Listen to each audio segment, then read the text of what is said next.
এবার স্বাভাবিক সময়ের চেয়ে অন্তত ২.৫ গুণ দামে বিকল্প উৎস থেকে এলএনজি কেনার উদ্যোগ নিয়েছে সরকার।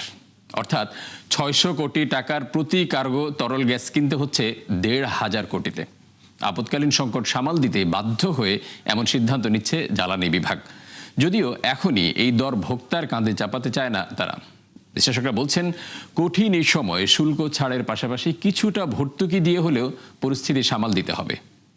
রাকিব হোসেনের রিপোর্টে বিস্তারিত। দেশে সরবরাহকৃত গ্যাসের ১/৩ আসে বিদেশ থেকে এলএনজি আকারে। মূলত দীর্ঘমেয়াদী চুক্তির আওতায় ওমান ও কাতার যোগান দিয়ে থাকে ওইসব গ্যাসের সিংহভাগ। কিন্তু যুদ্ধের কারণে দেশ দুটির উৎপাদন বন্ধ ও হরমুজ প্রণালী দিয়ে জাহাজ চলাচল না করায় সংকটে পড়েছে বাংলাদেশ। ফলে আটকে আছে শিডিউল মতো জ্বালানি পণ্য আসা। এমন অবস্থায় চাহিদা মেটাতে বিভিন্ন বিকল্প উৎসের অনুসন্ধানে বাংলাদেশ। পেট্রোবাংলার তথ্যমতে স্বাভাবিক সময়ে $10 থেকে $12 প্রতি ইউনিট দাম ধরে এক কার্গো আমদানিতে ব্যয় হতো $550 থেকে $600 কোটি টাকা।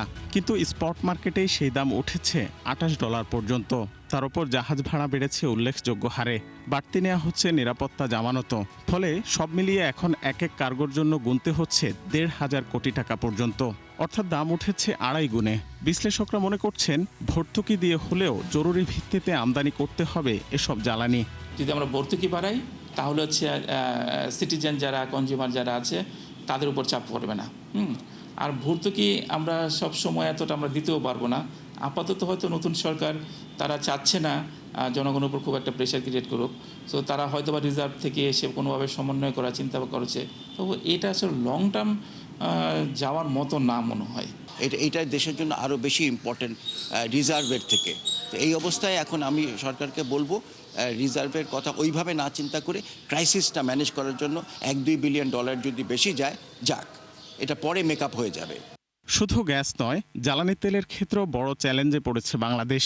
কেননা সেখানেও দাম বাড়ছে প্রতিনিয়ত।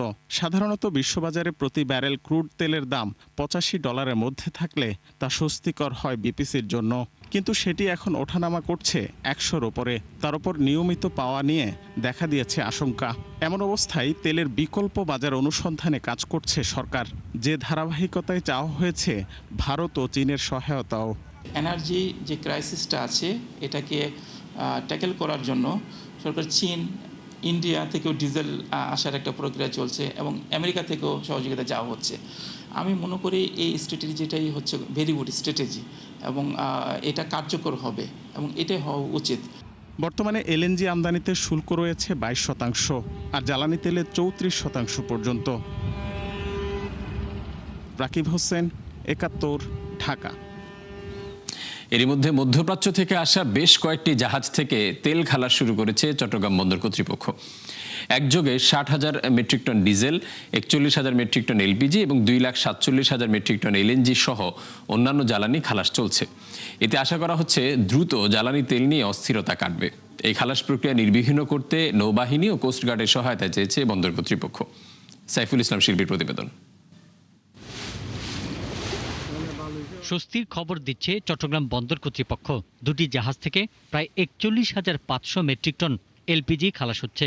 এছাড়া আরও দুটি জাহাজ থেকে প্রায় ১,২৬,০০০ মেট্রিক টন এলএনজি খালাস চলছে। আমাদের সংশ্লিষ্ট পরীক্ষণ এবং অ্যাসেসমেন্ট গ্রুপকে নির্দেশনা দেওয়া হয়েছে জাহাজ বার্থিংয়ের সঙ্গে সঙ্গে যাতে ডকুমেন্ট সাবমিশনের পরেই যাতে দ্রুততম সময়ের মধ্যে এটি যাতে খালাস করা হয়, যাতে কোনো ধরনের কোনো ডেভিয়েশন না হয়। চট্টগ্রামের পতেঙ্গা উপকূলের ডলফিন জেটিতে সিঙ্গাপুর থেকে আসা জাহাজ লিয়ানহু থেকে খালাস হচ্ছে ৩০,০০০ মেট্রিক টন ডিজেল। পাশের জেটিতে ২৭,২০৪ মেট্রিক টন ডিজেল খালাস করছে এমটি শিউচি নামের আরেকটি জাহাজ। বন্দর কর্তৃপক্ষ জানায়, জ্বালানিবাহী জাহাজগুলো নিয়মিত বন্দরে আসতে শুরু করেছে। ফলে দেশে জ্বালানি অনিশ্চয়তা দূর হবে বলে আশ্বস্ত করা হয়। এই মুহূর্তে দেশের চলমান পরিস্থিতিতে এই জ্বালানি সরবরাহটাকে নিরবিচ্ছিন্ন রাখার জন্য বন্দর কর্তৃপক্ষ এই ধরনের জ্বালানিবাহী জাহাজগুলোকে দ্রুত বাংকারিং দিয়ে পণ্যের সরবরাহটাকে নিশ্চিত করার জন্য প্রয়োজনীয় ব্যবস্থা নিচ্ছে এবং আমাদের সংশ্লিষ্ট যে স্টেক হোল্ডাররা আছেন তাদেরকেও এই বিষয়ে জানানো হয়েছে, যাতে এই পুরো বিষয়টাকে সাপ্লাই চেইনটা নিরবিচ্ছিন্নভাবে কাজ করে এবং কোনো জায়গায় কোনো বাধা সৃষ্টি না হয়। আগামী বৃহস্পতিবার থেকে শনিবারের মধ্যে প্রতিটিতে ৩০,০০০ মেট্রিক টনের বেশি ডিজেল বোঝাই আরও অন্তত 3টি জাহাজ আসবে। আগামীতে জ্বালানি নিরাপত্তা নিশ্চিতে মজুদ সক্ষমতা বাড়ানোর তাগিদ দিয়েছেন বিশেষজ্ঞরা। ইস্টার্ন রিফাইনারিতেও বেশ কিছু জায়গা আছে, কুতুবদিয়াতে জায়গা আছে, সেখানেও নতুন নতুন ট্যাঙ্ক করা যায়। এগুলোর মাধ্যমে বর্তমানে এবং ভবিষ্যতেও আমরা জ্বালানির ইয়েতে যেটা আমরা ক্রাইসিস হবে সম্ভাব্য, এগুলো আমরা মোকাবেলা করতে পারব। চট্টগ্রাম বন্দরে 40,000 মেট্রিক টন ফার্নেস ওয়েল খালাসের অপেক্ষায় 2টি ওয়েল ট্যাঙ্কার ও ক্রুড ওয়েলবাহী 2টি জাহাজ। পিন্টু হাজং, 71। দর্শক, এই মুহূর্তে পেট্রোল পাম্পগুলোতে জ্বালানি সরবরাহের বিষয়ে জানাতে আমাদের সাথে যুক্ত হচ্ছেন রাজধানী তেজগাঁও থেকে সহকর্মী রাকিব হোসেন। আমরা যাচ্ছি তার কাছে। রাকিব, চাহিদা অনুযায়ী কি এখন পর্যন্ত জ্বালানি সরবরাহ করতে পারছে কিনা পাম্পগুলো, আমাদেরকে বিস্তারিত জানাবেন। আরও গত কয়েকদিন ধরে আমরা ফিলিং স্টেশনগুলোতে যানবাহনে তেল সংগ্রহকারী যেই ভোক্তারা আছেন তাদের যে ভোগান্তি আমরা দেখছি সেটি কিন্তু অব্যাহত আছে এবং রাজধানীর বেশ কিছু পাম্প এখনও সরবরাহ বন্ধ রেখেছে তাদের মজুদ শেষ হয়ে যাওয়ার কারণে। তবে আমরা এখন যে পাম্পে আছি সেটিতে আসলে সরবরাহ ঠিক আছে। এটি খনিজ সম্পদ বিভাগের একটি প্রতিষ্ঠান, মেঘনা পেট্রোলিয়াম কর্পোরেশন। এখানে আপনি দেখতে পাচ্ছেন যে আসলে প্রাইভেট কারের পাশাপাশি কিন্তু এই যে মোটর সাইকেলের সিরিয়াল আছে এবং তারা বলছেন তারা 2-2.5 ঘন্টা ধরে সিরিয়ালে থেকে তারা আসলে এইখান থেকে তেল পাচ্ছেন এবং অনেকগুলো পাম্পে তারা ঘুরে অনেক ভোক্তা অনেক পাম্পে ঘুরে তারা তেল না পেয়ে এখানে এসেছেন। এবং বিপিসির যে সবশেষ তথ্য আমাদের কাছে আছে, তারা রেশনিংয়ের যে মাত্রাটা এতদিন 25% পর্যন্ত কমিয়েছে সেটি এখন 15% নামিয়ে এনেছে। অর্থাৎ প্রত্যেকটা যানবাহনেই কিন্তু এখন সরবরাহ কিছুটা বাড়ানোর সেই নির্দেশনা তারা দিয়েছে। এবং গতকালকে আমরা দর্শকদের জানিয়েছিলাম যে যারা রাজধানীতে রাইড শেয়ারিং করেন তাদেরকে 2 লিটারের পরিবর্তে 5 লিটার করে তেল সরবরাহ করার জন্য। এবং ব্যক্তিগত যে গাড়িগুলো আমরা সেগুলো তো দেখেছি কিছুটা বাড়তি সরবরাহ হচ্ছে। এছাড়াও আরেকটি নির্দেশনা আমরা দেখেছি বিপিসির যে প্রধান যে ডিপোগুলো আছে ডিপোগুলো থেকে সারা দেশের যে ফিলিং স্টেশনগুলো আছে নিবন্ধিত সেগুলোতে যেন সরবরাহ স্বাভাবিক রাখা হয়, নিশ্চিত করা হয়, সেই কঠোর নির্দেশনা কিন্তু বিপিসির পক্ষ থেকে দেওয়া আছে। এছাড়াও আপনি এর আগে রিপোর্টের মাধ্যমে যেটি দেখছিলেন, আমরা যতটুকু জানি যে আসলে সরকার বিভিন্ন উৎস থেকে যেমন জ্বালানি আমদানি নিশ্চিত করার চেষ্টা করছে, তেমনি কিন্তু তাদের যে অভ্যন্তরীণ ব্যবহার অর্থাৎ ভোক্তা পর্যায়ে ব্যবহার এবং সরকারের যেসব প্রতিষ্ঠান আছে সেসব প্রতিষ্ঠানের যেসব জ্বালানির ব্যবহার সেটি কিন্তু সাশ্রয় করার একটা প্রচেষ্টা চলছে। এবং সব মিলিয়ে বলা যাচ্ছে যে জ্বালানির এই সংকটময় পরিস্থিতি সরকার মোকাবেলার জন্য নানামুখী চেষ্টা চালাচ্ছে এবং সেক্ষেত্রে জনগণকেও আসলে সরকারের পাশে দাঁড়ানোর জন্য বিশেষজ্ঞদের পক্ষ থেকে বলা হচ্ছে। এই ছিল আমার কাছে সবশেষ তথ্য। আপনাকে অসংখ্য ধন্যবাদ। দর্শক, জ্বালানি তেলের পরিস্থিতি বিষয়ে জানাচ্ছিলেন আমাদের সহকর্মী রাকিব হোসেন। আমরা যাচ্ছি পরবর্তী প্রসঙ্গে। এবার ঈদ আনন্দ উদযাপনে বাদ সাধল কেন্দ্রীয় ব্যাংক। কেননা প্রতিবার রীতি মেনে নতুন টাকা বাজারে ছাড়া হলেও এবার সেখান থেকে সরে এসেছে নিয়ন্ত্রক সংস্থা। মুখপাত্র বলছেন, চাহিদার তুলনায় কম ছাপানোয় এবার এমন সিদ্ধান্ত নেওয়া হয়েছে। এদিকে কেন্দ্রীয় ব্যাংকের এমন অবস্থানে রমরমা বাইরের নতুন টাকার বাণিজ্য, যেখানে 1.5 গুণ পর্যন্ত বাড়তি দামে বিক্রি হচ্ছে এক একটা বান্ডিল। মিসবাহ হাসানের রিপোর্ট। পথের ধারে কড়কড়ে নতুন টাকার এই বাণিজ্য চলে আসছে বহু বছর ধরে। রাজধানীর গুলিস্তানে সারা বছর কম বেশি ব্যস্ততা থাকলেও উৎসবের আগে তা বেড়ে যায় কয়েক গুণ। আর এবার কেন্দ্রীয় ব্যাংক থেকে নতুন টাকা না ছাড়ার ঘোষণায় ব্যবসা চাঙ্গা আগের যে কোনো সময়ের চেয়ে। ইচ্ছালামি হিসাবে নতুন টাকা দেওয়ার রেওয়াজ এখন চিরায়িত উৎসবেরই অংশ। তাই তো যে কোনো উপায়ে তার সংগ্রহের চেষ্টা থাকে সবারই। যেমন বেসরকারি চাকরিজীবী মানসুরা হোসাইন বেশ চড়া দামে কিনলেন নতুন টাকা, যা বাড়িয়ে দিয়েছে তার অনাকাঙ্ক্ষিত ব্যয়।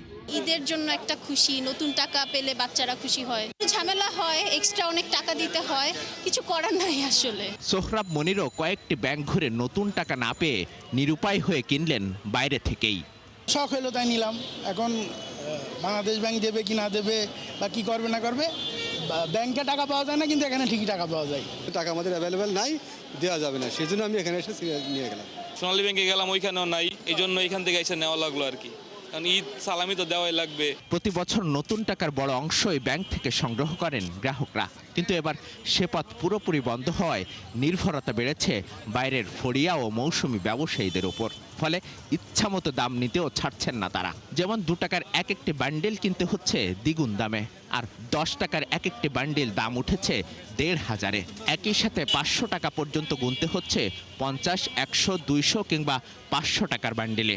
যদিও এত বেশি দাম নেওয়ার কোনো যৌক্তিক কারণ নেই বিক্রেতাদের কাছে। এটা কত টাকায় কিনি এটা আপনারও জানার দরকার নাই, কারো জানার দরকার নাই। আমি কিনি, আমি জানি, আমি বেশি। না, আমাদের টাকা সংকট নাই, আমাদের টাকা সারা বছর এটা কালেকশন করে, তো ওই ঈদের আশা, ঈদ উপলক্ষে সারা বছরই টাকা কালেকশন করে। এদিকে ব্যাংক থেকে সরবরাহ বন্ধ থাকলেও কিভাবে নতুন টাকার সয়লাভ গুলিস্তান কিংবা ব্যাংক চত্বরে সেই ব্যাখ্যা নেই স্বয়ং মুখপাত্রের কাছে। এছাড়া সাধারণ মানুষকে বঞ্চিত করে কর্মকর্তাদের দেওয়ার সিদ্ধান্ত কতটা যৌক্তিক দিতে পারেননি সেটারও সন্তোষজনক জবাব। এগুলি যে একদম মোটা তাকে বৈষম্য সৃষ্টি করছে তা না। আর যেহেতু বাংলাদেশ ব্যাংক আমরা সব ব্যাংকেরকেই নতুন নোট দিচ্ছি, অর্থাৎ তাদের মাধ্যমেই জনগণের কাছে টাকা পৌঁছে যাবে, এটি স্বাভাবিক। জনগণ বঞ্চিত হচ্ছে এটা আমরা মানতে পারছি না। ব্যাংকের কাছ থেকে যদি বাজারে চলে আসে এইভাবে নতুন পণ্য হিসেবে চলে আসে, সেটার দেখার দায়িত্ব আমাদের না। এবার ঈদের সর্বোচ্চ 1,83,000 টাকার নতুন নোট পাচ্ছেন কেন্দ্রীয় ব্যাংকের কর্মকর্তারা। মিসবাহ হাসান, 71, ঢাকা। 24 ঘন্টা না পেরোতেই ভরিতে 2,216 টাকা বাড়ল স্বর্ণের দাম। ফলে আজ থেকে 22 ক্যারেটের প্রতি ভরি 2,70,430 টাকা। বাংলাদেশ জুয়েলার্স সমিতি বাজুস এক বিজ্ঞপ্তিতে তথ্য জানায়, মূলত ইরান ইসরায়েল সংঘাত ঘিরে বিশ্ববাজারে আবারও বেড়েছে স্বর্ণের দাম, আর তাই তেজাবি স্বর্ণের সাথে মিল রেখে দেশীয় বাজারে এই সমন্বয় করা হয়েছে। নতুন মূল্য অনুযায়ী 21 ক্যারেটের প্রতি ভরি 2,58,124 টাকা। বেড়েছে রূপার দামও। সনাতন পদ্ধতির 1 ভরি রূপার দাম 4,082 টাকা নির্ধারণ করে দেয় বাজুস।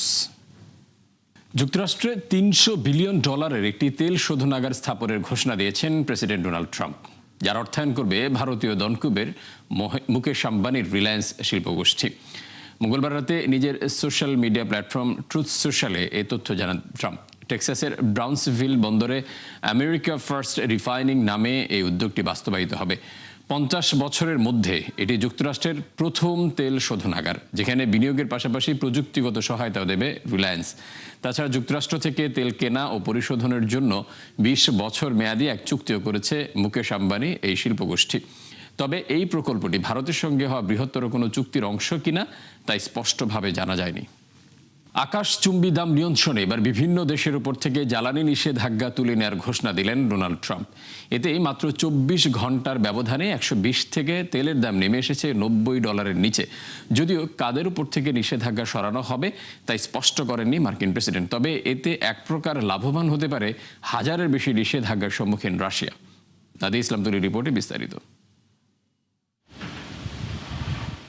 বিশ্ববাজারে জ্বালানি তেলের আকাশচুম্বী দাম নিয়ন্ত্রণে আনতে বড় ধরনের পদক্ষেপের ঘোষণা দিয়েছেন মার্কিন প্রেসিডেন্ট ডোনাল্ড ট্রাম্প। বৈশ্বিক তেলের উৎপাদন ও সরবরাহ স্বাভাবিক রাখতে বেশ কিছু দেশের উপর আরোপিত নিষেধাজ্ঞা শিথিল কিংবা প্রত্যাহার করা হবে। তবে কাদের উপর থেকে এই নিষেধাজ্ঞা সরানো হবে তা স্পষ্ট করেননি তিনি। বর্তমানে রাশিয়া, ইরান ও ভেনেজুয়েলার তেল খাতের উপর যুক্তরাষ্ট্রের কঠোর নিষেধাজ্ঞা বহাল রয়েছে।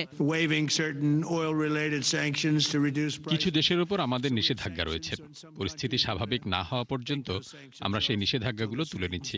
এরপর হয়তো আর সেগুলো বহাল করার প্রয়োজনই পড়বে না, কারণ তখন চারদিকে শান্তি বিরাজ করবে। এদিকে গেল 24 ঘন্টায় বিশ্ববাজারে নজিরবিহীন অস্থিরতা দেখা গেছে তেলের দামে। এক পর্যায়ে প্রতি ব্যারেল $120 গিয়ে ঠেকলেও ট্রাম্পের এই ঘোষণার পর তা দ্রুত নামতে শুরু করে। কয়েক ঘন্টার মধ্যেই $23 কমে তা নেমে আসে $90-এর নিচে। রয়টার্সের তথ্য মতে তেলের দাম কমাতে রাশিয়ার উপর থেকে নিষেধাজ্ঞা শিথিলের বিষয়টি গুরুত্বের সাথে বিবেচনা করছে ট্রাম্প প্রশাসন। উল্লেখ্য, গেল সপ্তাহেই ভারতের কাছে রাশিয়ার তেল বিক্রির ক্ষেত্রে 30 দিনের বিশেষ ছাড় ঘোষণা করে মার্কিন ট্রেজারি বিভাগ। বিশ্লেষকদের মতে ট্রাম্পের এই নিষেধাজ্ঞা প্রত্যাহারের ঘোষণা মূলত বিশ্ব অর্থনীতিতে যুদ্ধের নেতিবাচক প্রভাব কমানোর একটি কৌশল, যাতে মার্কিন ভোটার ও বৈশ্বিক মিত্রদের মধ্যে জ্বালানি সংকট নিয়ে অসন্তোষ তৈরি না হয়। এদিকে ট্রুথ সোশ্যালে এক পোস্টে ট্রাম্প ইরানকে সতর্কবার্তা দিয়ে বলেন, ইরান যদি হরমুজ প্রণালীতে তেলের প্রবাহে বাধা দেয় তবে তাদের উপর 20 গুণ বেশি কঠোর আঘাত হানবে যুক্তরাষ্ট্র। নাদিয়া ইসলাম তুলি, ৭১। দর্শক, এই ছিল ৭১ বিজনেসের এখনকার আয়োজনে। সরাসরি সংবাদ অনুষ্ঠান দেখতে চোখ রাখুন ৭১-এর ফেসবুক পেজ এবং সাবস্ক্রাইব করুন ৭১-এর ইউটিউব চ্যানেল। থাকুন ৭১-এর সাথেই।